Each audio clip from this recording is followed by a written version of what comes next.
views and opinions expressed on this show are those of the speaker and do not necessarily reflect those of the PFC Entertainment Network or any of the affiliates that make this show possible.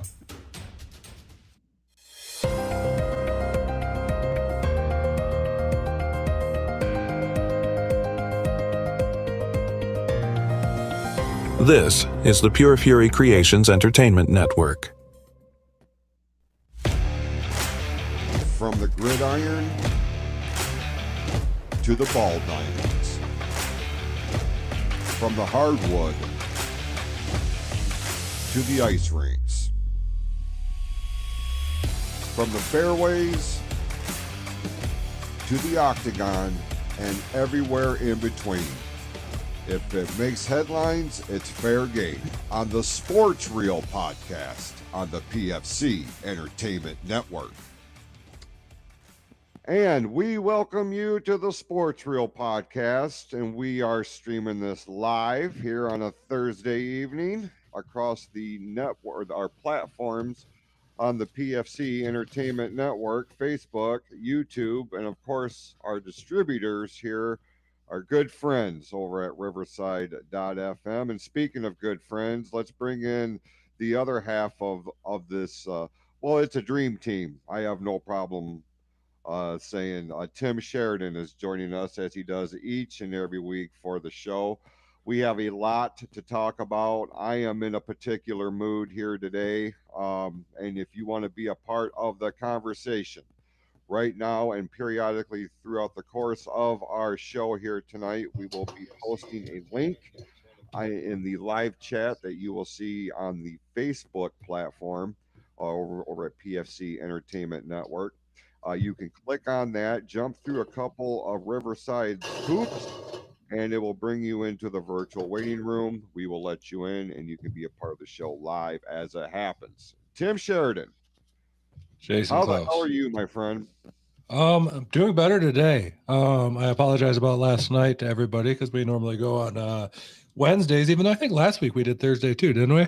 Yeah. So I mean, it's not that odd, but yeah, I was feeling a little under the weather. Needed to get a lot of rest, so we decided to push it off to today, and I appreciate that. But I'm feeling better today. I am doing great. 10 hours of work will help you feel better, I think. And then a cold beer when I get home, that's also helping too, and a full belly. So I'm a happy guy. And we're going to sit here for the next hour or so and talk about the sports world, the headlines that are coming down the wire. We have a lot to talk about here this week. We're going to be looking at the PGA Championship tournament that started here today. We'll look back to last week's action in the PGA with Tim's 2-minute golf report. We are going to be looking at the Detroit Lions schedule that dropped last night. A lot of opportunity to be seen across the land here, both national televised games as well as prime time, and a couple holiday games that we're going to be looking at. Christmas Day. Yeah, with the Vikings, if I'm not mistaken. So that's a marquee matchup right there. Well, theoretically, we'll see how things look when we get to that part of the season. We'll be looking at that. And we're also going to be touching on here tonight the reinstatement of Pete Rose and Shoeless Joe Jackson, who are now eligible to be inducted into the MLB or the National Baseball Hall of Fame. All that and more. Tim, where do you want to start here this week? First off, I'd like to start. I don't know really. It says that we could start anywhere. I don't want to get into golf just yet. So let's get right into the Pete Rose, Shoeless Joe Jackson, which I know we have brought up on the show before in the past. We've made comments, especially after the death of Pete Rose, because we were, the show was actually existed when that happened. Because we're moving along now. We're getting, we're only a few months away from this show being on the air for a year. Isn't that crazy? Yeah, it's like, where'd all the time go? Because it felt like we just started. And I don't even know what number show we're on, to be honest. This is episode 27. 27. So we've been roughly, I mean, it's pretty close to We've been on the air probably because we missed a couple weeks, probably 29, almost 30 weeks. So, yeah, we're cruising along to hit that year mark, and that's going to be special when that happens because I never.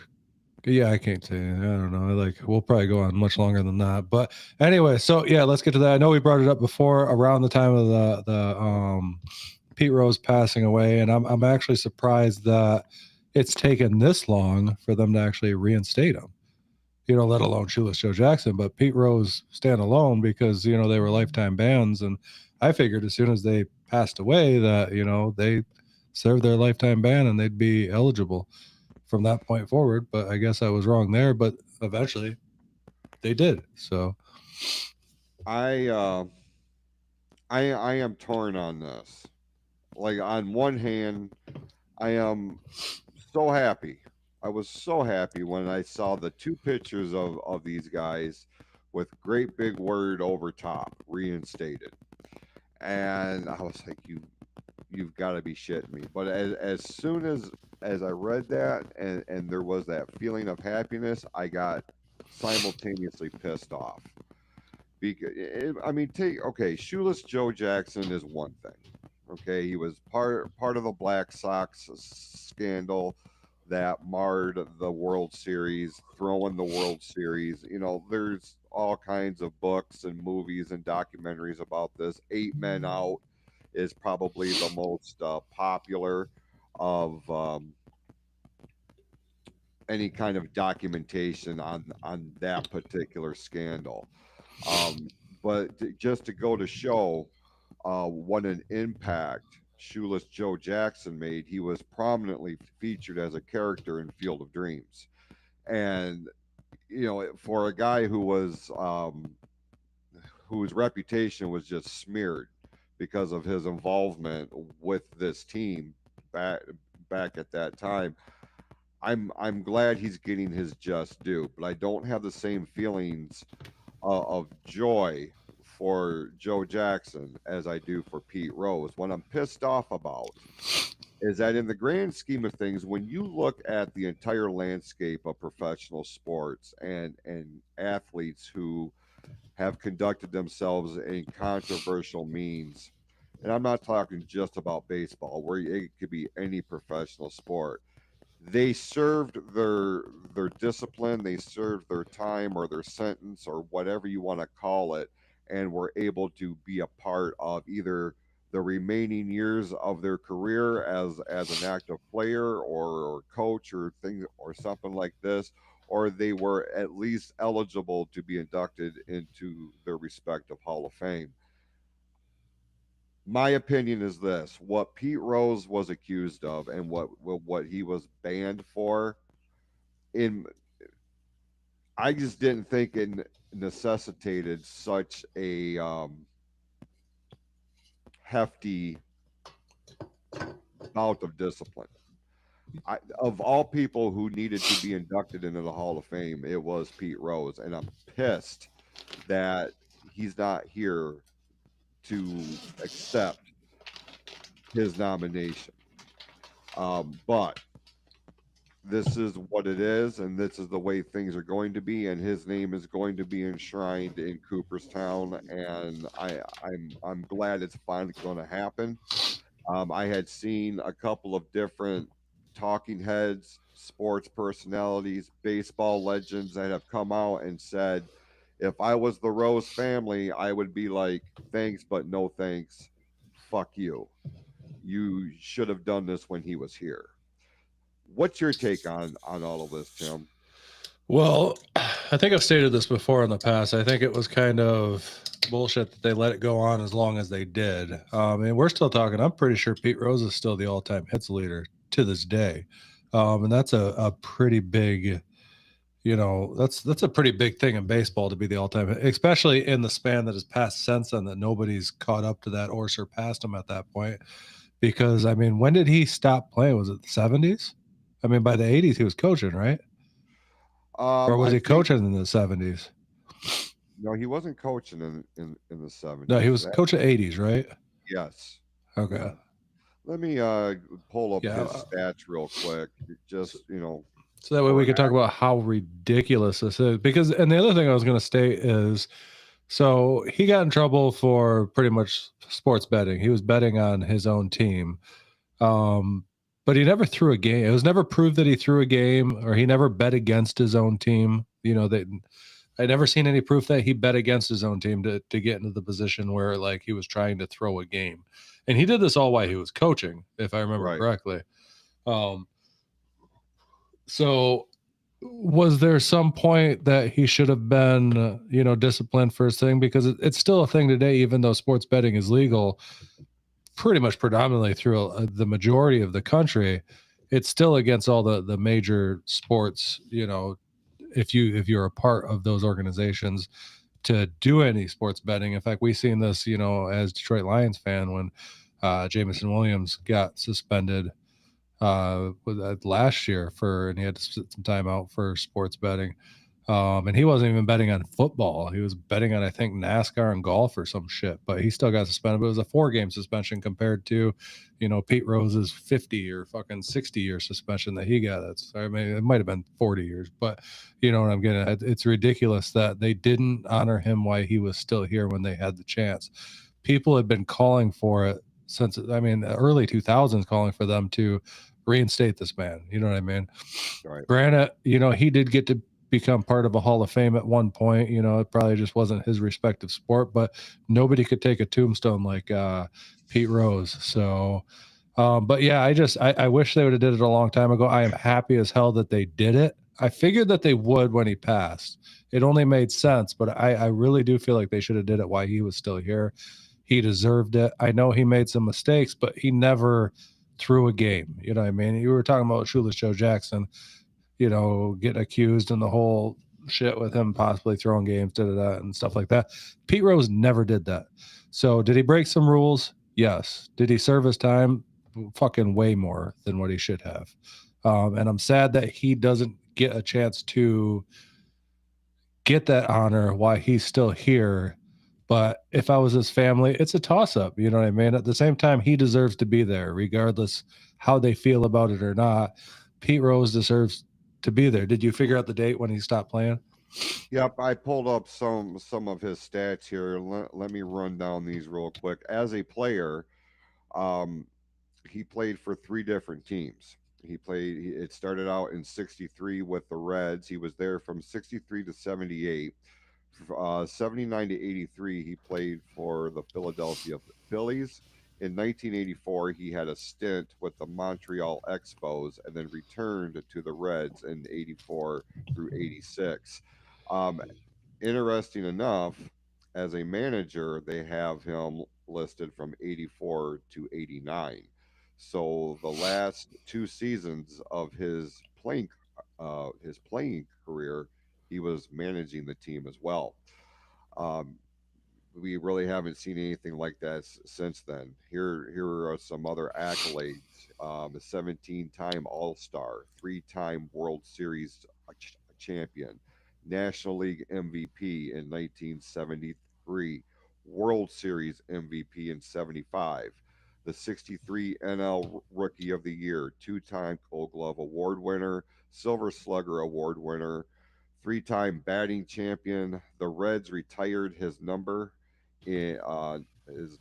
14, and they inducted him into the Cincinnati Reds Hall of Fame. 4,256 hits and 3,562 career games played. Those are some quick stats on Charlie Hustle. So it's a hell of a career. Yeah, hell of a career. So it's coming up on 40 years since he quit playing, and they finally just let him back in. You know what I mean? Yeah. And he had to pass to do it. That's sad. To put up numbers like that and not get recognized while you're still alive over a dumb mistake that had no outcome of any game. You know what I mean? It's asinine, and MLB should do better to not make that mistake again in the future, because I look like it's a black eye on Major League Baseball. You know what I mean? And MLB is an organization that when you look over their history, the history as an organized sport entity. Their track record is not the greatest. With between strikes and scandals and steroids and everything else, like they need as much good publicity as they can get. um, Commissioner Manfred. At first, I wasn't a real big supporter of this guy, but I can see glimpses of where he could do the right thing. Um, so I will take an opportunity here to applaud him for making this happen. But like we've all said, um, way long overdue. And there is going to be that contingent of fans that are going to be on the polar opposite side of their opinion from you and I. He shouldn't be in it. He did this. He did that. Look, you're entitled to your opinion, and I guess I can understand why you would feel that way, assuming you could come up with a compelling enough argument for it. If you're just saying it just to be an asshole, well then I've got nothing for you. And I've had those conversations. He shouldn't be in the Hall of Fame. Tell me why. Tell me why he shouldn't be, but this guy, and that guy are in their Hall of Fames. Yeah. Explain it to me. Make it make sense. And they can't. So just but regardless, for generations now, when people walk through Cooperstown, New York, they're going to see Pete Rose in there and shoeless Joe Jackson, in Well, a overshadowed. hopefully, right? Because I mean, they're still not inducted, Not yet. but this opens up the opportunity when the next inductions come for them to be inducted. So I imagine it's going to happen in the next round of Hall of Fame inductions. I would be stunned if they both weren't included in this next class. Yeah. Much of what we were just saying. MLB has got a lot of damage control that they need to be with this situation, and the owners had a say into his reinstatement, and a lot of them, and I know there's sports writers too that have a say, they vote or whatever. I can't imagine Pete Rose and Joe Jackson not going into the Hall of Fame this year. So it w- it could happen. It could not happen. I understand that's a possibility. I promise you this though: if eligibility rolls around and they announce the next class and they're not in it, there will be a promo on this show like you ain't never fucking seen, because there's no logical excuse as to why this can't be a thing or why it shouldn't be a thing, in my view. Yeah. So it's going to be interesting. That it will be. I'm just glad that their names get to be a part of MLB again, and you don't have to be so hush hush about it. Even though it was never really hush hush with Pete Rose, you know what I mean? Obviously, you said he got into the Reds Hall of Fame and everything else, so they honored him. They didn't give a shit. Right. It's so they just. I mean, MLB needs to do better all the way around because standards need to adjust. Like you said, they've had a pretty checkered past when it came to certain things. And I mean, the league's been around for well over 100 years now. You know what I mean? You guys need to figure this shit out. And, I think 40 years was enough of punishment. So it should have ended way sooner. I wish that he could still be here to get that honor. And unfortunately, he cannot. But hopefully, his family still accepts it because he deserves to be there. He always did. 100%. And we'll use this as a segue into the more current product of Major League Baseball, specifically around our neck of the woods. We can sit here right now at 7:05 on May the 15th and definitively say that the Detroit Tigers are the best team in Major League Baseball right now. It's fucking crazy, ain't it? Straight up.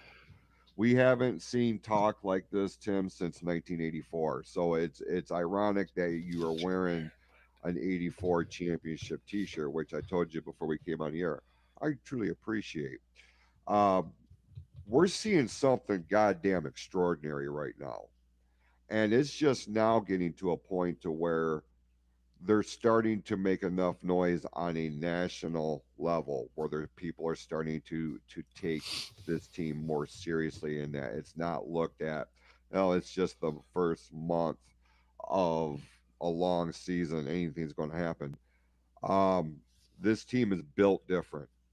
And what's crazy to me, it was not to me, but it's another example of what we have seemingly talked about for the last 4 or 5 weeks straight, regardless of what hometown team we were talking about.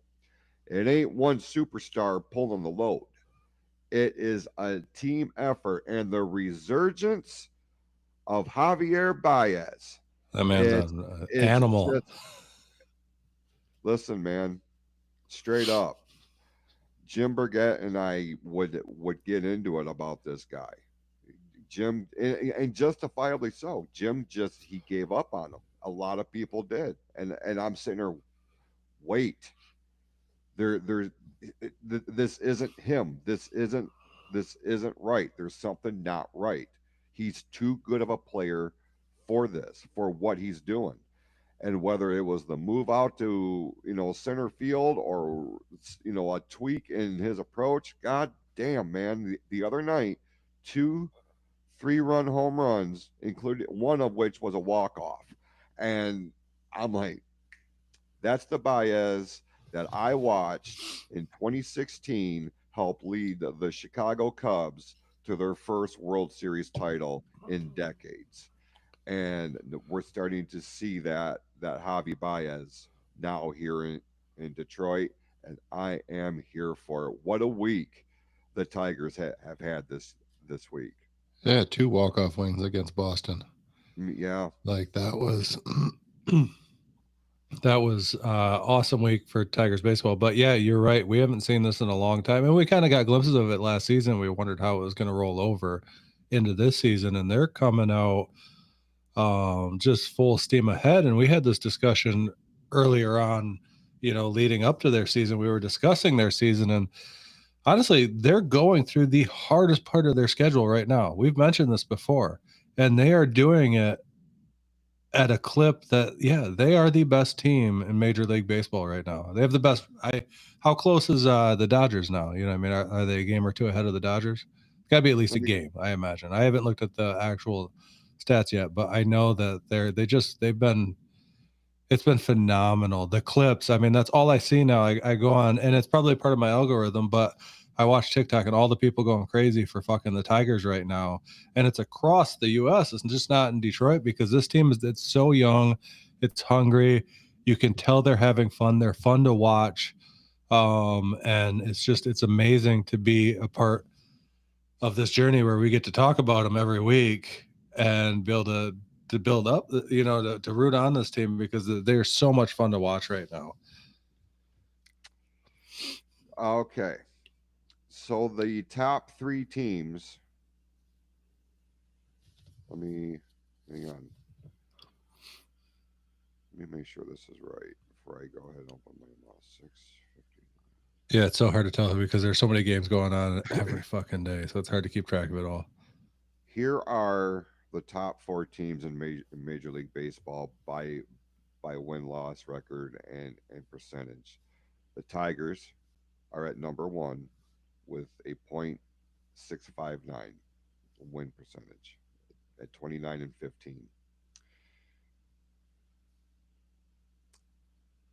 The Dodgers are 28-15 with a 651. So not a lot of wiggle room there. Surprisingly, you can include the Cubs at 568, the Mets at 28-16. So right now, the Yankees are at 581 on top of the East, the Tigers at 659, and the Mariners at 548. So, I mean, the Tigers are head and shoulders above the American League right now. Oh yeah, Just they've had that. They got out in front of that, and they haven't dropped it since. So, Yeah, it's going to be granted. We haven't even come to the All-Star break yet. There's which, a tremendous amount of baseball. yeah, I mean, but as we've Right. discussed this before, if they could have been sitting in, third or fourth in the American League at the All-Star break, we had been feeling pretty good about this team. Even maybe fifth at that point because it is such a long season. But let's be honest with each other. I didn't see them being this fucking good this year. Nobody did. Right out the bat, you know what I mean? Being a young team, they got hot last season and it was like, let's see how they can kind of carry this in the next season. And fuck, they are hands down better. Everybody's performing at a clip. They are hands down better than they were last season, and they're proving it to the whole lot of Major League Baseball. You know what I mean? Like this is, I mean, I didn't expect this, so it's hard to, what does Sean say? But it's hard to, I don't even know what to say. Like I know there's a lot of baseball left, but I'm super excited about this team right now. Like, and maybe I should back off, like Sean said. I'll just be leading to disappointment. I don't think so this year because even if they don't win the World Series this year, this is exciting regardless because it's not always about championships. You know what I mean? You want to see that build up year for year because it takes time to build these things. That's why people who were hating on the Lions last year because they lost in the first round, they had a shit game. It sucked. We went farther the year before. Regardless, whatever. You know what I mean? It's like, but you're just excited every year because how many years has it been since we had any form of success in this fucking city? You know what I mean? I mean, it's been early 2010s with the Wings and the Tigers. It's 2000, yeah, well, 2012, the Tigers won the American League pennant. yeah. Red Wings' last championship came in '08. Yeah, but I think the Um, last time we had a playoff run, even really like a deep playoff run, was what, like 2012, yeah. 2011, something like that. Yeah, you know what I mean? So there has been a lot of excitement in this state for our sports teams in a long fucking time. And that's what I'm getting at. And now they're all banging, like I know the Pistons got knocked out, but super happy with the way that their season went. You know what I mean? They weren't expected to be there. The Tigers weren't expected to be there last year. The Lions have been building to this, so they're expected to be there, the last few years. Like we expect that out of there now. Even the Wings had a pretty decent season this year. Stretch. So yeah, They stretch. they had a good stretch of this season, and then Yeah. and then the fucking bottom fell out. They're Yeah, growing. They're they are. growing. You know what I mean? And it takes time, but the Tigers, something happened with this team. And I don't exactly 100% know what it is. I just call it magic. You know what I mean? Because it is such a young team. The Tigers have always had a really good farm club, regardless. You know what I mean? They've always drafted really well. They've signed good players in their farm club. But this mix of guys that they have playing right now are just pure magic in my mind. You know what I mean? They're coming together like the '04 Pistons. You know what I mean? Yeah, it's a team absolutely. effort, Great analogy. Yes. You got no fucking, I mean, obviously we have a superstar now in Scooble. He's leading the league with possibly moving into a second Cy Young in a row. If he goes on the way he's going right now, he's probably going to win another Triple Crown this year and do it back to back. But like there's no like standout, like we don't have the Miguel Cabreras, you know what I mean, that we've had in the past, like those superstars. This is a young team. That's why it reminds me of the '04 fucking Pistons. You know what I mean? It was a lot of really good younger players put together and they end up winning it all. You use the '04 Pistons as an example, and I use that team as an example all the time when I'm having conversations about, especially around football season. Um, we get those fans. We've talked about them as recently as last week. They hop on the bandwagon, they hop off the bandwagon. If things don't go the way that they want it to, boom, they're supporting somebody else and talking shit. Um, you mentioned, okay, with the one superstar we have is Scooble. My argument is he's not treated like a superstar on a national level. So I mean, to us, he is Very because true. he's our ace. He's the defending Cy Young, or yeah, the best pitcher in the American League last year. But nobody's paying attention to him until it's after the fact. Like, oh god damn, that was an impressive showing or outing or whatever. He went deep in this game, but you didn't hardly pay any attention to him leading up to that start or that game. And I'm not talking about here in town because here in town he's among royalty. Yeah, He's you're on talking big about nationally. nationally, Yeah. you know. Which I mean, honestly, if he wins another one back to back, there'll be no denying it. They can't hold him back anymore after that point. It's sad that they're holding back because I don't remember this ever. Honestly, the Cy Young's one of the things I couldn't tell you who won the Cy Young 2 years ago. Right. Unfortunately, you know what I mean? Like, because if it's not somebody on your team, you're not going to pay a lot of attention to him. You know what I mean? Or, you know what I mean? But I don't. You're right. I don't see him getting the hype like Verlander got when he won it, or Scherzer got when he won it. You don't see that hype. You saw a lot more hype about those guys than you do about Scooble. But I think if he does it again this year, there'll be no denying it. You know what I mean? And Tigers are going to have to pay a fucking pretty penny to keep that guy on the team. And Yep. yeah, and I mean, he is something absolutely special. And dare I say, he might be better than Verlander and fucking Scherzer. I don't know. Time will tell. But there's a very good chance that he could be.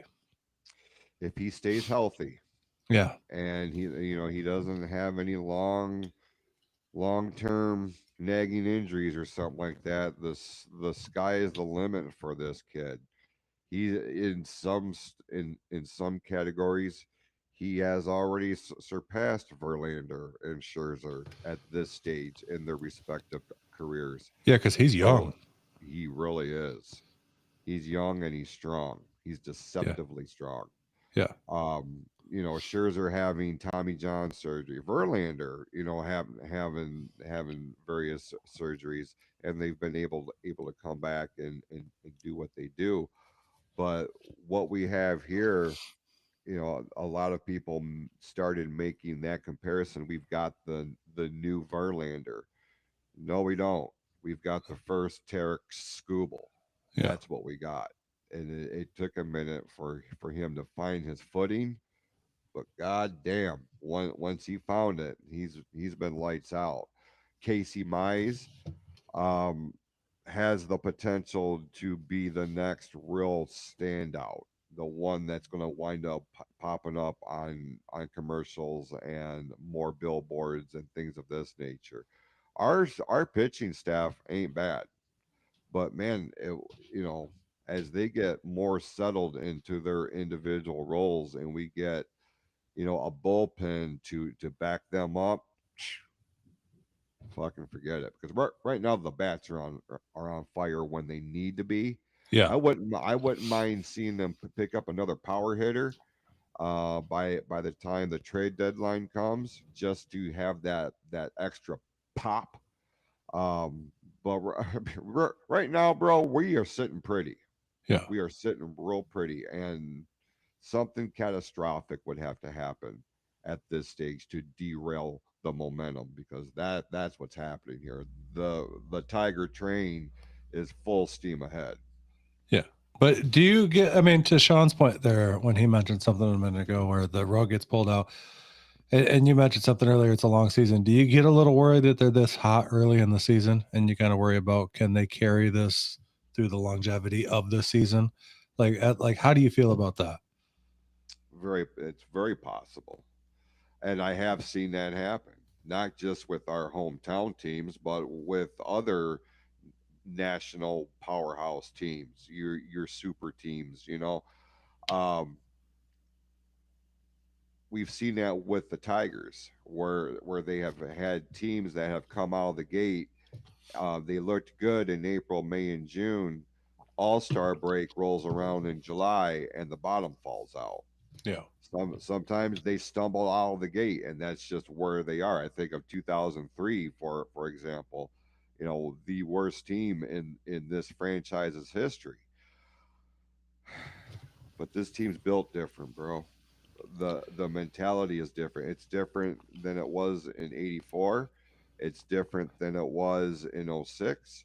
It's different than it was in 2012. There's something going on with this team, and we kind of made mention of it last week when we started mentioning the whole grit thing. Um, this is a movement across the city. It Yeah. is not regulated to one team, and to have a united, Detroit fan base that is just as passionate about the Lions as they are about the Tigers, as they are about the Pistons and the Red Wings. It's infectious. And with this city, the way that it is, blue collar, hardworking, all this other shit, I don't know, man. Like I said, and I'll say it again, something catastrophic would have to happen to derail the momentum that the Detroit Tigers have right now. So did you, and this isn't how I feel, but because obviously I'm in the same boat as you right now. Like I'm full on fucking fandom. Like this is fucking awesome. Like let's keep rolling. It's exciting. But do you kind of get worried to run into a similar situation that the Lions did last year with injuries that could kind of derail it towards the end of the season? You know what I mean? Can everybody stay healthy? I know baseball's a little bit different than football. You know what I mean? Like, Right, and on the Lions side, our defense got decimated last year. right. And we went into the playoffs with third stringers on fucking defense. And it just wasn't enough to carry us over. And I don't care what anybody says. If anybody watches that game back, and you watch it, our offense did everything they could do to stay in that game and win it. You know, what I mean that year. I mean last year. But defense just couldn't handle being in that position because it was third, sometimes four stringers that were out there playing in that playoff game. Are we worried about that same situation happening to the Tigers this year? I mean, obviously, it's always a possibility. A little less likely in baseball. Obviously, injuries do happen. We have I saw the injury report. We got a few guys out right now, but are about to come back here shortly. But are we worried about that, or is that something that you think we can kind of um, take advantage of? You know, as we become buyers at the trade deadline to kind of fill in and make our roster a little bit ready for any situations that could happen like that. I believe that whatever the overall state of the team is going to determine what the fuck we're doing at the trade deadline. The other thing that doesn't get talked about a whole lot, but you did a moment or two ago, was the strength of our farm system. Yeah. Toledo has a decent team with good players, and more so than they've had in recent seasons. I'm confident.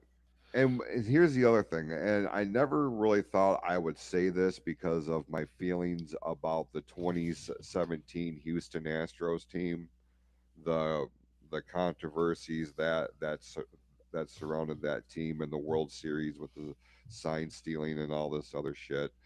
AJ Hinch was the manager. When he came to Detroit, I was like, man, I don't know how I'm feeling about this because of my disdain for the 2017 Astros. But AJ Hinch is a very intelligent baseball guy. And here's the big difference, it seems like he has the support of the ownership and that That's team. huge. And I feel like because all of our cards are now out and all of our stars are in alignment, we have a good manager, smart manager. We have a good farm system, decent. We have owners that are going to back up and give them some wiggle room to do what they need to do. That's why I'm saying this team is different, and I think we're going to be okay. Like I said, and I will maintain this, unless the The letter bottom T falls has out. joined us. Jim Burgett has joined us here on the Sports Real podcast live on the Gentlemen, PFC Sir. network. It's good to see you. good to see all you young, fine gentlemen. Timely, timely, because we were talking about the current state of the Detroit Tigers being the best team in all of Major League Baseball right now, and Say it then again for everybody in the back. the There's Yeah, nobody Detroit. back there, bro. I'm alone yeah. down here. I wasn't gonna say your hair either. Don't worry. Uh, uh, Okay. real quick, I mean, you can expand on that, T, but let me get your opinion on this because this is what we kind of opened the show with this week. The reinstatement of Pete Rose and shoeless Joe Jackson, and will now be eligible to be inducted into the National Baseball Hall of Fame. This good idea? Better late than never. Then it's pretty pathetic, but yeah, Y- Yeah, posthumously, really. Like, wow. I know his daughter come out and said that she was extremely thankful and happy, and knows that her dad would have been proud, but still, it's like a partying gift after the fact. It's pretty shitty. And Shoeless Joe Jackson, he took a little bit of money and still did really well, and he still got punished.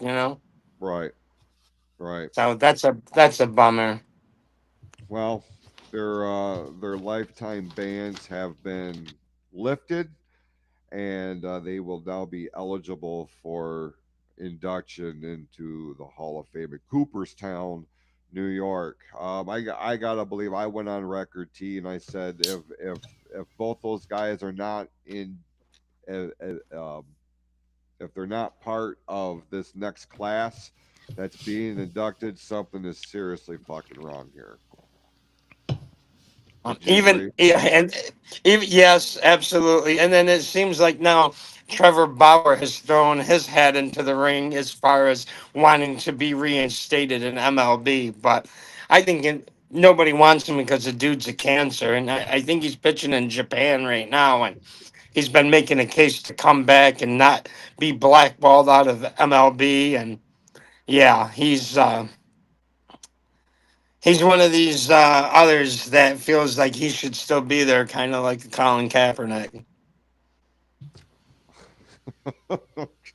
Yeah. Okay. I mean, Right. No, if nobody wants you, if all those teams don't want you, it's not so much the teams, it's probably him. Because I would have to believe, because he's putting up good numbers in Japan. But okay. there's something wrong if they're not going to take you regardless of your numbers. Fair. That's fair. I mean, I was never a fan of that son of a bitch anyway, if I can be No. perfectly honest with you. But I do appreciate talent, and I do see shit for what it is. But him specifically, like he's a special breed. That guy. He's right in there with John Rocker. You know what I'm saying? Like,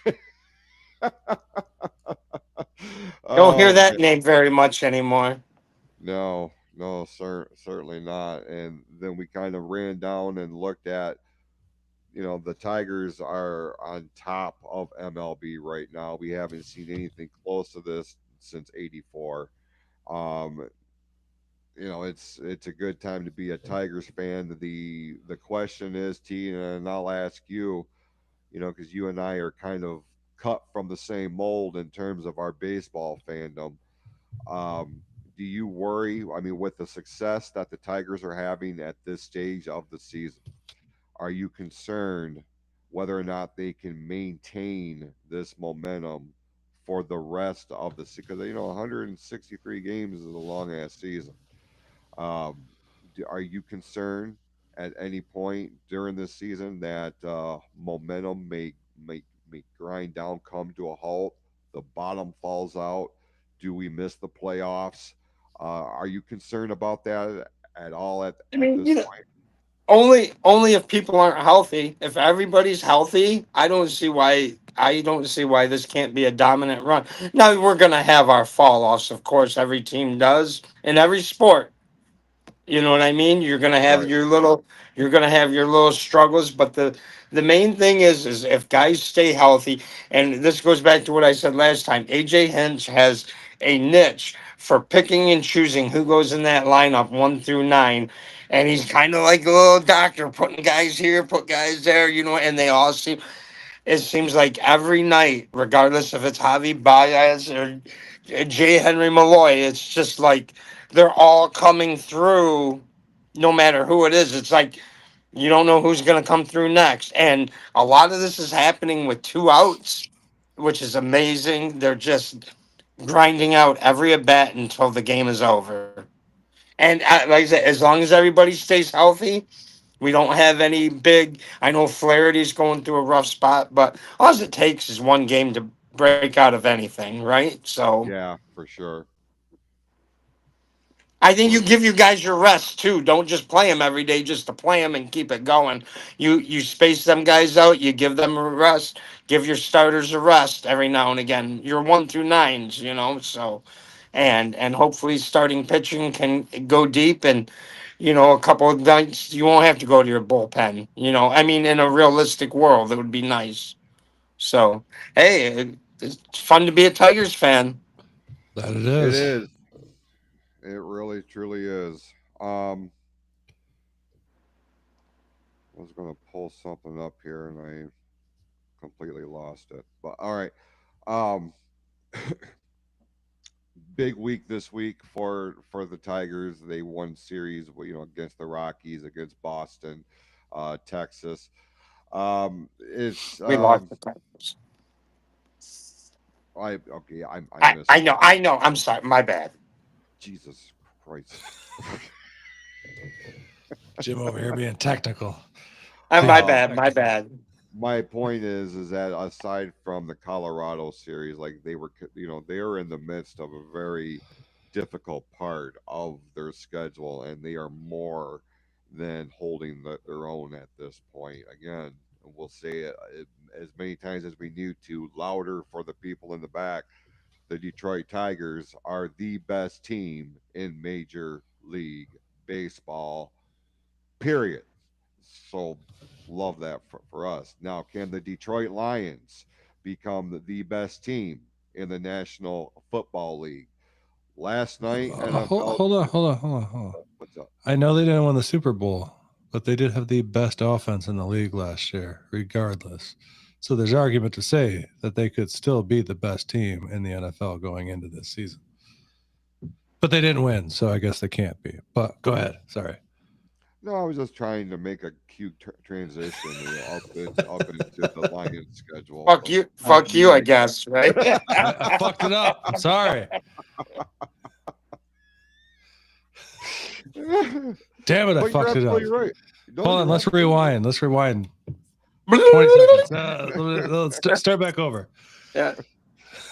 You're right. Well, We won that series in Texas. You're right. Yeah. right there, pal. Hey, hold on. This is All a right. family show. What the fuck is wrong with you? Yeah, it is. It said it right at the top of the program too, with the big letter M right at the start of the show. All right, the Detroit or the National Football League dropped the 2025-26 regular season last night, and of course here we're focusing on the Detroit Lions. A lot of high profile games this season, nationally um, televised as well as prime time, and they are not only playing on their traditional Thanksgiving Day game, they will also be playing on Christmas Day. But let's run this down real quick. They will start the season on the road in Green Bay before coming home. And this is a high profile game right at week 2. Ben Johnson is leading the Chicago Bears back to Detroit in week 2. They will be in Baltimore to play the Ravens on week 3. Week 4 will be the Browns. Week 5 at Cincinnati. Week 6 at Kansas City. Week 7 home against the Buccaneers. Then they have the bye week. Week 9 they will be home against the Vikings. Week 10 will be at Washington. Circle your calendars. There's going to be a lot of anticipation for that game. Week 11 against the defending Super Bowl champion Eagles. That's going to be Sunday night football broadcast. Week 12, they got the Giants. 13, which is Turkey Day, will be against the Packers. Week 14 against the Dallas Cowboys. That's a Thursday night game. Week 15 at the Rams. Week 16 home against the Steelers. Week 17, which is Christmas Day, at Minnesota, and then they will end the season in Chicago. I have seen upwards of 6 losses by some sports writers who have predicted this season.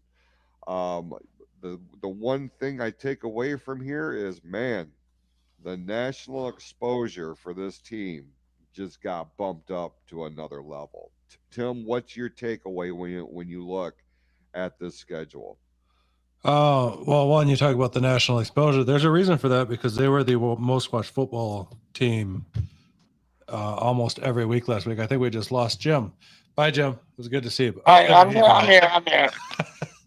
But they were one of the most watched football teams last year, and I think that's the biggest reason why they got the Christmas Day game also, because their numbers. I think their numbers, they were number one every week besides 1 week last year. I'm not sure which week that landed on, but the schedule I'm looking at, I was looking on the line. I don't know how the rest of you feel, but I think week 1 we won that one. Week 2, I think we beat the Bears. I got a toss up on week 3. I'm going to say a loss against the Ravens, but I think that one could honestly go either way. I think they could split that and reverse that with the Bengals, but I think we beat the Browns. The Bengals, it depends on which Bengals shows up. Do we get, Joe Burrow and the Bengals from last year, or do we get Joe Burrow and the Bengals from 2 years ago? Because last year's Bengals, we would have wiped the floor with. 2 years ago, Bengals, we would have struggled with. So it all depends there. If we get last year's, I take that as a win. At the Chiefs, I hate to say it because I'm also a Chiefs fan, and the only reason why I'm saying this is because we've had their number the last few times, and I think it's going to be a revenge game that the Chiefs come out and win this one.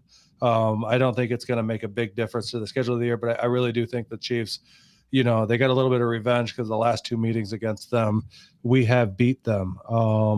Buccaneers, I count that one as a win. Vikings, I take that one as a win. Commanders, I'm tossed up on this one. If we have a healthy defense, I want to see what we can do against the Commanders. I'm going to take that one as a win. Eagles in that week, I think, is a loss. Giants obviously win. Packers, I think we close out Packers again like we did before. Cowboys win. Rams, that's a tough one, but I think we take the Rams. We're at the Ram, we're in LA for that one. Obviously Stafford can't win in Detroit. He never could here. He couldn't come the last few times that he came here. He couldn't beat us. Steelers win. Vikings win. And I think we split the series, whether it's earlier on or later on against the Bears. I think we'll split against the Bears this year. I think realistically, I'm somewhere tossed between 14-3 or 13-4 for the season is I think where we're going to be sitting because there's a few games that we could toss up. Like I said, the Ravens or the Bengals. I think we split with the Bears. I think we take both against the Vikings. Obviously, they got a rookie quarterback, not technically a rookie because he got drafted. He was just injured all last season. And I don't know about the rest of you. I didn't think J.J. McCarthy was all that great as a quarterback at fucking Michigan. He was good, but the team was so run forward. It was a running team. But I don't think he was that good. I'd like to see what he can do in Minnesota, but I don't think this is going to be the year. So I think we're going to take both of those games. I think we got Green Bay's number, and we're going to have it for years out. So I 13-4 or 14-3 is where I end up. I don't know how you guys feel. All right, I got a question. So you don't think we can flip some of them losses to wins, considering I mean, like, are you going off those wins and losses versus the guys that we had last year, or were you going to come in? We got a healthy Lions offense and defense. You don't think some of them losses could be flipped around? I very well do, and that's why I was kind of tossed up against like the Ravens, because I think we can beat the Ravens, but it just depends on that week. Obviously, the Ravens is a tough team to beat, but I think we can beat that, and that's kind of why I was tossing up between those losses. But I mean, honestly, it'd be tough to say we could go undefeated all season. We're going to get beat by someone. Right. It could No, be by no, someone right. But stupid. I just think some of them ones that we had a chance with a bad squad, well, I shouldn't say a bad squad, but a hurt squad Yeah. going against the same team with a full healthy squad at 100 miles an hour. You know what I mean? I think the game's going to change a little bit because our guys will be healthy. And there's that healthy word again. If people can stay healthy, man, you just never fucking know with this team because I think they can very well be dominant. You know? Yeah, and that's kind of I'm in the position of like we're looking at that as like the Lions going in there healthy, but we got to also look at it as our opponents have gotten better over the Yeah. season too. You know what I mean? And Mm-hmm. certain teams we're going to match up really well against. And the only reason why I say split the series with Chicago is because of Ben Johnson. I don't think we're going to change a lot this season, and they've already said we're not going to change a lot. So he's going to exactly know what to look out for. So he's going to know a lot of our schemes that we're running, and obviously we're probably going to change some of those up against them. But I just think we split against them, but I see them as a playoff team this year. I think they're going to swap with the Vikings this year and end up being a playoff team. I don't think they're going to go very far in the playoffs, but there's just matchups that are going to be tough that I think we're going to drop, but I think we have the ability to beat everybody in the league, as you were saying. You know what I mean? They have the ability to go undefeated if they wanted to. I just realistically to put that, I don't want to come out and say the Lions are going to go 17-0 and look Right. you know what I mean? So I'm putting it out there realistic, and I gave one to the Chiefs. And obviously that looks bad coming from me because I am a Chiefs fan, but the only reason I did it because it's kind of a retaliation game on their point. They've dropped 2 to us, so they're going to really want to show that they still have it and take one. Now, can we beat the Chiefs? Fuck yeah, we can. We've done it the last 2 times in a row. The last 2 times we faced them, we beat them. So we have the total ability to do it. But as you look at these numbers and you go, okay, we're going to play the Chiefs 4 times. Yeah, are we going to beat them all 4, or are we going to give one up to them? You know what I mean? You look at the odds of us beating them 3 years in a row. It's you start looking at that. And as Jason was saying, some sports writers are saying we're going to lose 6. I don't see us losing 6 this year, so they can piss off. I'm more realistic. We went 15-2 last season. You think we're going to drop 6 games this year? Like I don't think it's going to happen. You mentioned Ben Johnson and talking about how we were going to stay the same. That's going to be interesting to see his plan of attack with the offense against Kirby Joseph, Terry and Arnold in the backfield. You know what I mean? Is he going to be trying these crazy ass trick plays with those guys in the backfield? Chancing on a pick 6 or just a pick in general. You know what I mean? Yeah, I don't know. Like it's hard to say with all new coordinators. I don't know what this season is going to look like. Are we going to try that crazy shit? If the Chiefs lose Taylor Swift, what? Dave in his comments. You got to post that one over the thing. If the Chiefs so I don't know. Are we going to? Yeah, there you go. If the Chiefs lose Taylor Swift, they're not going to lose Taylor Swift. She's a treasure to this country. But anyways, back to it. I don't know. Are we going to try that crazy shit this year? I don't know. Ben Johnson's not here. Is Chicago going to be doing that crazy Not shit? Not us trying the crazy shit, them trying it on us, That's a possibility, you know what I mean? But I can tell you right now, as you were saying, that we have, our secondary on that defense is fucking lights out.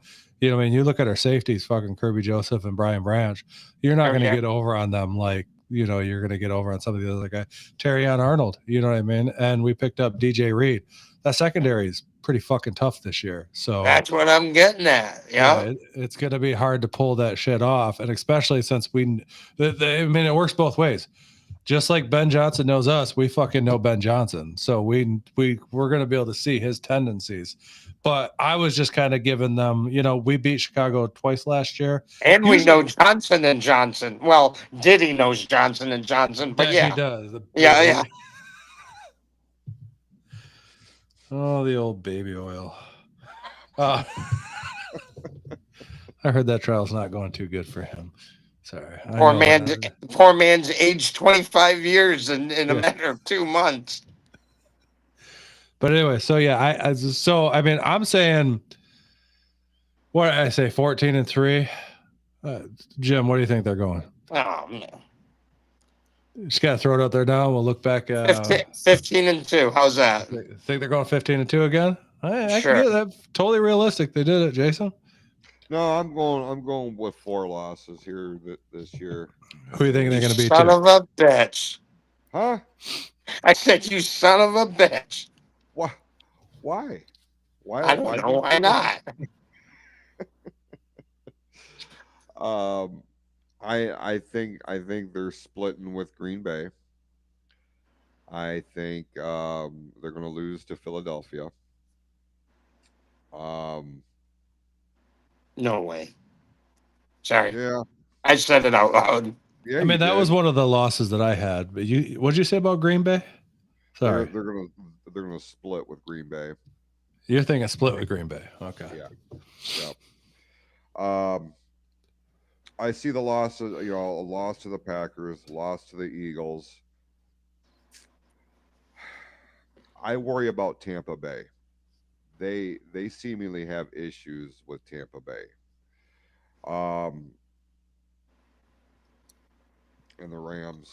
I feel like Matthew Stafford is, Matthew Stafford is coming into from my estimation, he's coming into a portion of his career where he has to exercise the demons, and getting a big win over his former team would be a huge check off his list. I've got to believe we're going to see a very motivated Los Angeles Rams team this season. I feel like for some reason I just really feel like they are going to be better than they were last year. They're going to be a powerhouse, and I think we're going to see Matthew Stafford really show up this year with the Lions, because the Lions have kind of got the better end of that situation.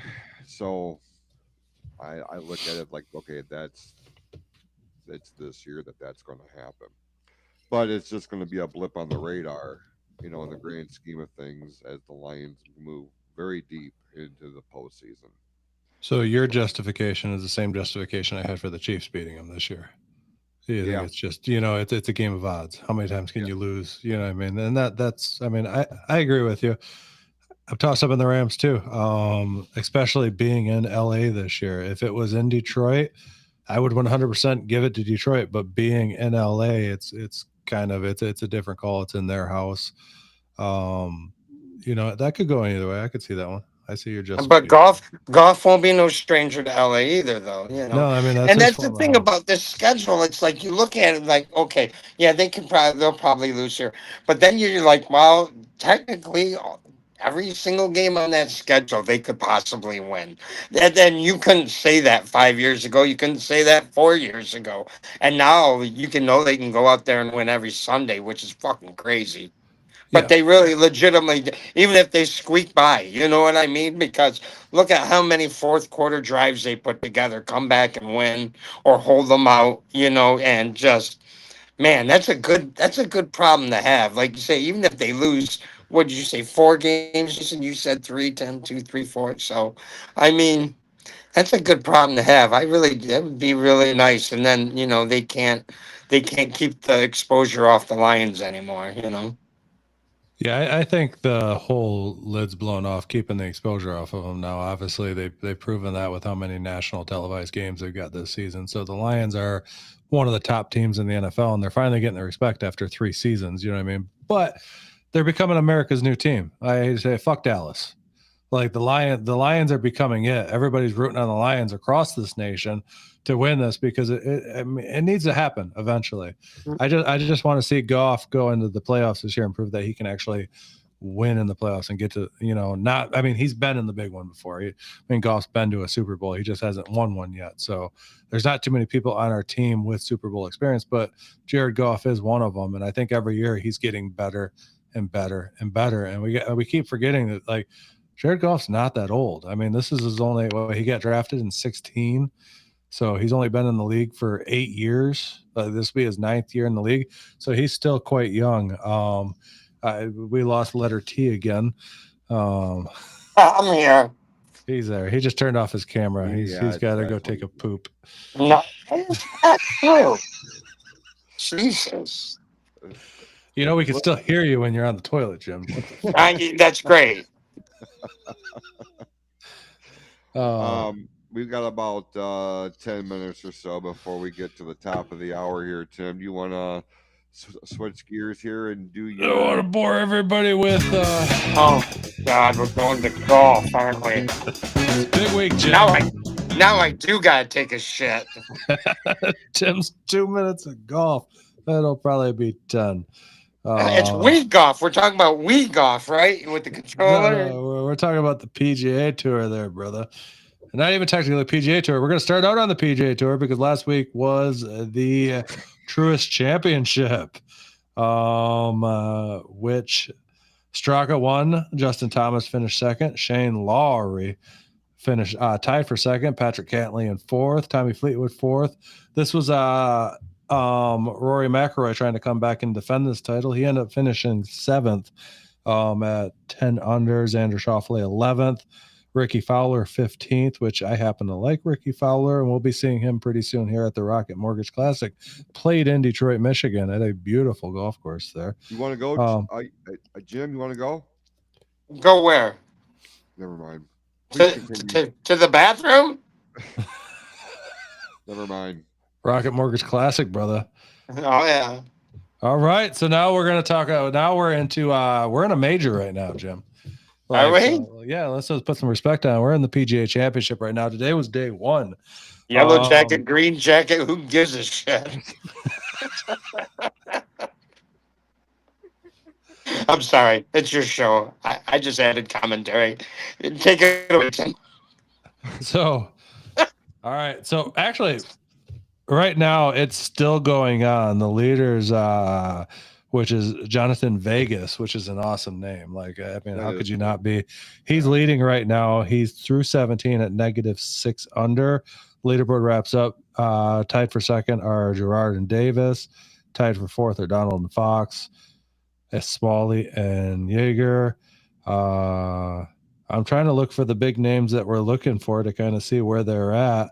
Scotty Scheffler is in 20th right now, tied for 20th. The Jim just left again. I'm doing research. John Rahm, 31st. As we were leading into this major, I've been like, there's been a few golfers this season that have been really standing out to me that have had hot seasons so far. Obviously, one of them being Rory McIlroy. He's got 3 wins on tour already this year and 1 major. So I'm trying to figure out exactly where he is. We actually have golf breaking news. Who did I say? I said Rory McIlroy. Rory McIlroy had 3 wins. Okay, so Rory McIlroy had 3. Right now, Rory is 3 over in 97th place. So not the hottest start for him on this tour. So unless he picks it up. But in retrospect, they are at Quail Hollow. It is known to be one of the hardest courses on tour. It's a tough course. The other one I've been really keeping my eye on, who's been doing really well this year on the Live Tour, and then in the last major is Bryson DeChambeau. Right now, he's in 47th place. Now, all this can change. There's a lot of room to make up over the next 3 days. There's a lot of golf left to be played. So, I mean, those are the 2 that I'm still looking at so far. Not a hot start for the day. I mean, 3 over for Rory. That's a tough start. You're 9 back already. going into day 2. But he proved that in the last major because I think after day 1 he wasn't sitting that hot, and he came back and he ended up winning it all. So I would ask your guys' questions on it, but obviously Jim don't follow golf at all. I actually have breaking golf news. What's that? Morris, the alligator from Happy Gilmore, passed away at 80. So if we could have a moment of silence, the one that took Chubb's hand, Yep. the poor son of a bitch is dead. My goodness. Exactly. No, Is his that name's real? Morris. Morris the alligator. Yeah. I heard when they died and he shit, out come that wooden hand of Chubb's. The one they glued, yeah. Oh my God. I guess fuck the alligator, I guess. He didn't Is matter. that real news? Yeah, it is real Okay, news. then we'll have a moment of silence. Okay, All right, take your fucking hats off. Here we go. Hold on, I gotta drop. Never mind, put it back on. What? I can't get my fucking headphones back on now. What the fuck? It's probably your ears. They flipped inside out. Damn it. Got cauliflower in there? Folks, I apologize for us completely going off the rails here. It's all my fault. It's Jim's fault. Yeah. Everything was running smooth. Everything was running smooth. My bad, guys. I mean, like, let's talk major golf. Jim, who's gonna win this thing? Shooter McGavin? I don't. Good chance. Good chance. Have you finished any more of Full Swing, Jason? I have not, Tim. You need to get back to it, man. I know. You can get some connection to these guys, kind of understand them a little bit more. I know you watched a little bit of it, but since I'm the only one that follows, it's kind of a disappointing day to see the guys who've been super hot this year so far not come out very hot in day 1. But it's also good news for the guys. I mean, Vegas, he's actually been doing really well this year. So, I mean, he could end up coming out and winning this whole thing. But, I mean, time will tell because there's a lot of golf left to play. But I was really I was hoping on a Rory, winning every major this year. He's been playing that hot this year, but I don't think, I think a couple weeks off kind of hurt him after he won the Masters. And granted, he deserved to have a couple weeks off, and maybe because that finished his career Grand Slam, maybe he's in a different mindset now playing out the rest of the season than he was before that. Because obviously he's won the PGA Championship before. The only one that he was missing before the season was the Masters. Right. And if I want to say,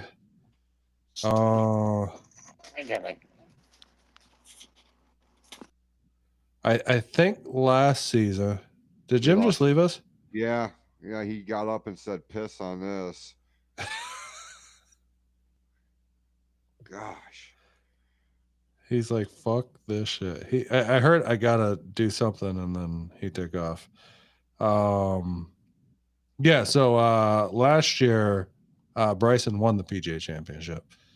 So I mean, we can finish up there with golf. Obviously it bores everybody besides me. So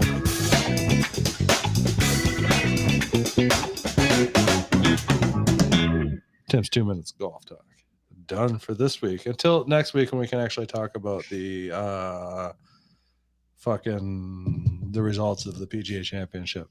And I'll be posting shit on the Sports Roll page, but I feel bad now because Jim just left because my golf talk is so boring. No, you can't ever gauge it on what he says and does. You know what I mean? Like I feel like he was trying to adjust and his shit got unplugged or something. I don't think he meant to get off the call, but if he did, well, that's on him. No, it's all good. No, you gotta have that square peg on every show. The one that comes in, and just changes the whole dynamic of That's why I love when Jim drops on. And plus, Same. he's super knowledgeable about baseball. So Yeah. he really can click in on the baseball stuff. Obviously, we all watch baseball. We all watch, a majority of the major sports that are going on at any given time. Unfortunately, I'm the one that really pays attention to golf at this point. I know you've been kind of dabbling your fingers in it a little bit, and I'm going to latch onto you here eventually.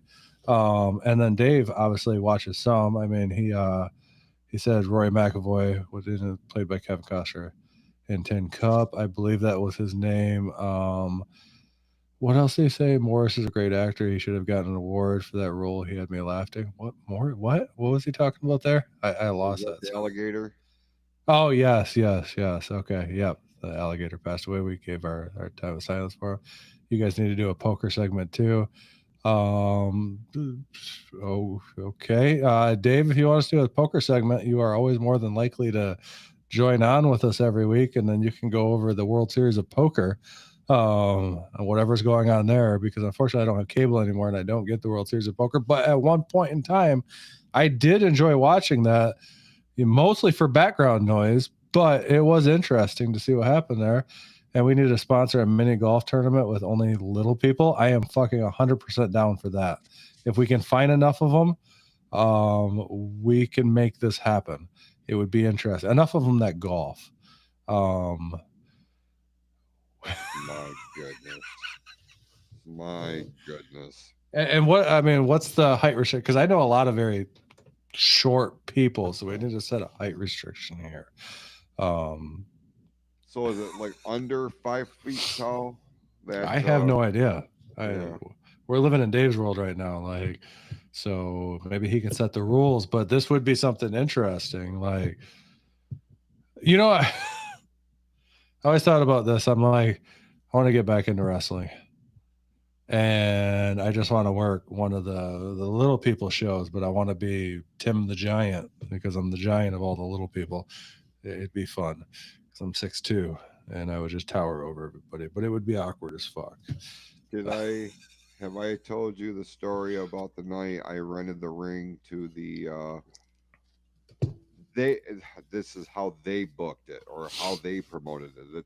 This is not my words, but for the hardcore midget wrestling show. Have I No. ever told you that story? Holy fuck, bro. Remind me one day. Did you And I'll go there and watch Oh it? yeah, they rented my ring.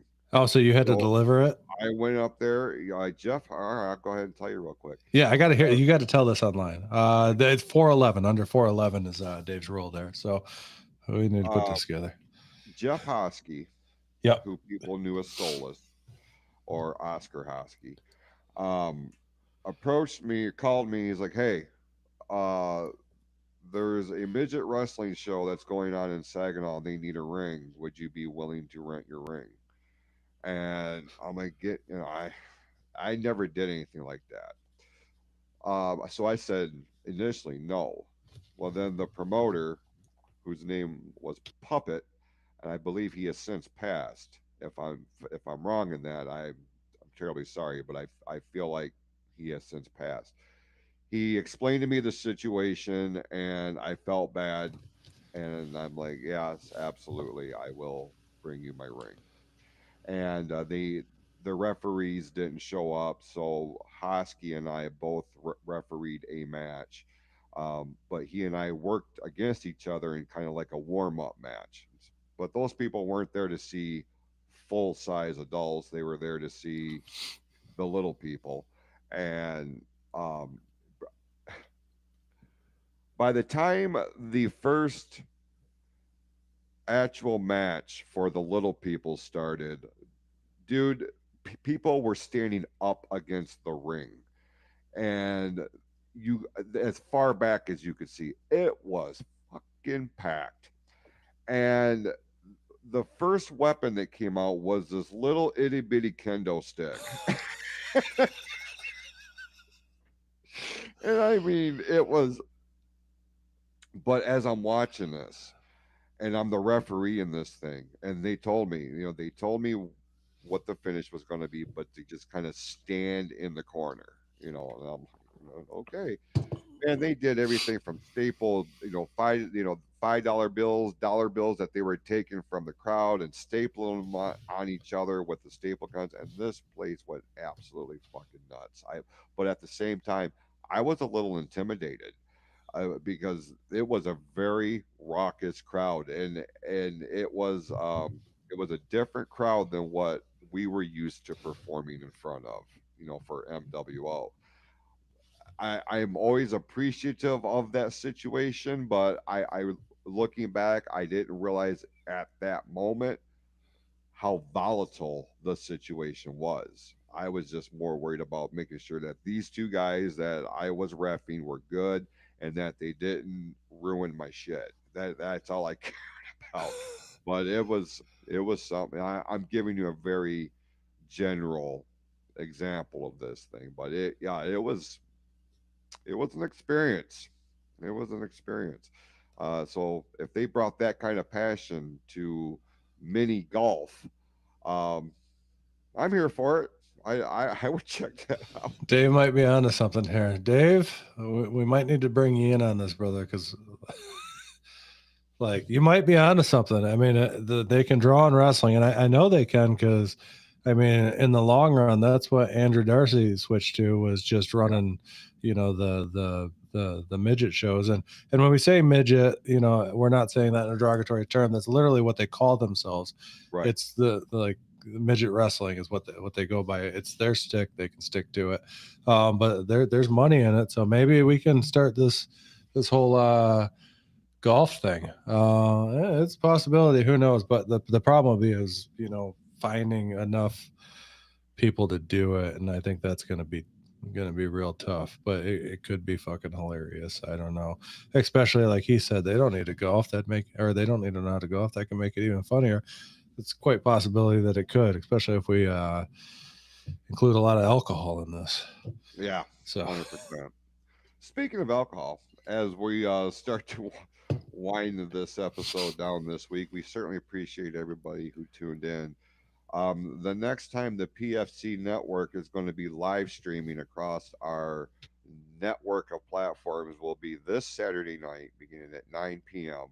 A very special live stream, unedited, no holds barred edition of the Clouse to the Heart podcast. We had a lot of fun doing it. A few weeks ago, we had a run in from both Amy and Tim Sheridan, and that was a good damn time. So we are going to be doing another one this Saturday live across our live stream platforms on Riverside.fm, YouTube, and of course uh, Facebook on the PFC Entertainment Network. And be sure to check out our online store, pfcstore.printify.me or pfcsummer.printify.me. That has all of our summertime inspired merchandise. And with that, hold on one second because yeah, you just brought up that before you get into the final thing. First off, Saturday night, depending on what's going on, there might be a good chance that you might see another drop in. But also, I wanted to say this week because it came out news this week, and I know we're not a wrestling podcast, but I wanted to send out my thoughts for somebody who passed away this week that I had the opportunity to share a couple locker rooms with, and was just a genuinely really nice guy who would sit there and just talk to you. But I sent out my thoughts and prayers for the family of Sabu. Um, Always an awesome guy. Every chance that I got to, share a locker room with him, and he will truly be missed. He was one of the greatest, to do that genre, but he was just a cool guy. So rest in peace, Sabu. You will be missed. Sabu was one of those guys that you never expected. He was going to live forever because Yeah. he put himself through so much shit. Um, yeah, I was shocked. I was shocked when I saw that. Um, and the circumstances that are apparently allegedly surrounding his passing.